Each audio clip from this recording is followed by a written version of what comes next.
Good morning সবাইকে।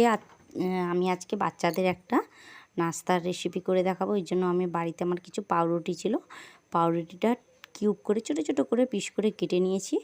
দিয়ে একটা কড়া গরম করে কড়াতে তেল দিয়ে ওই পাউরুটির টুকরোগুলো এবং উপরে হালকা একটু লবণ ছড়িয়ে হালকা একটু ভেজে নেব। বেশি ভাজবো না, বেশি ভাজলে কড়া হয়ে যাবে, খেতে ভালো লাগবে না, শক্ত হয়ে যাবে।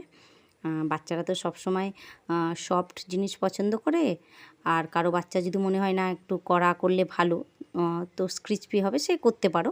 বাট আমি একদম হালকা ভেজে আমি তুলে নেব। এরকমভাবে একবার করে দেবে, খুব সুন্দর লাগে খেতে।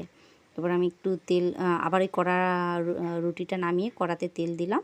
তেল দিয়ে আমি দুটো ডিম নিয়েছিলাম, দুটো তিনটে যে যেমন পারো নেবে। আমি দুটোই ডিম নিয়েছি, গরম তো গরমে বেশি ডিম খাওয়া ভালো না, যেহেতু ছেলে খাবে।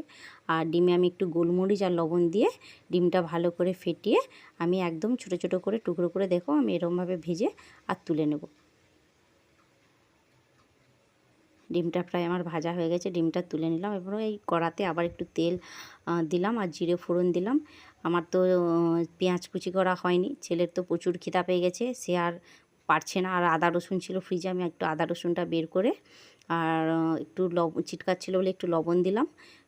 লবণটা বুঝে দেবে, কেননা লবণ রুটিতে দেওয়া আছে, ডিমে দেওয়া আছে, সুতরাং একদমই অল্প লবণ আর এই যে হলুদ দিয়ে আমি মশলাটাকে একটু কষিয়ে নেব। আর একটু কিছু টমেটো আমার কিউব করে কাটা ছিল, ছোটো ছোটো করে আমি টমেটোটা এর মধ্যে দিয়ে দেবো। তাতে কী হবে না, টেস্টি হবে, একটু খেতে ভালো লাগবে। আর এই অবস্থায় কেউ যদি চাও তো চাট মশলাও দিতে পারো। আমি চাট মশলা আমার ছেলে খায় না, তাই আমি একটু জিরে গুঁড়ো দিলাম। জিরে গুঁড়ো দিয়ে আমি মশলাটাকে ভালো করে একটু কষিয়ে নেব। কাঁচা গন্ধ ছাড়া পর্যন্ত একটু কষিয়ে নিলেই হবে, মশলা তো কম, সেহেতু বেশিক্ষণ কষতে হবে না।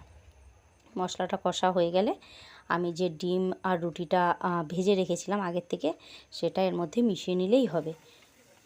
এরকমভাবে একবার করে দেখবে, খুব সুন্দর লাগে, চটজলদি হয়েও যাবে।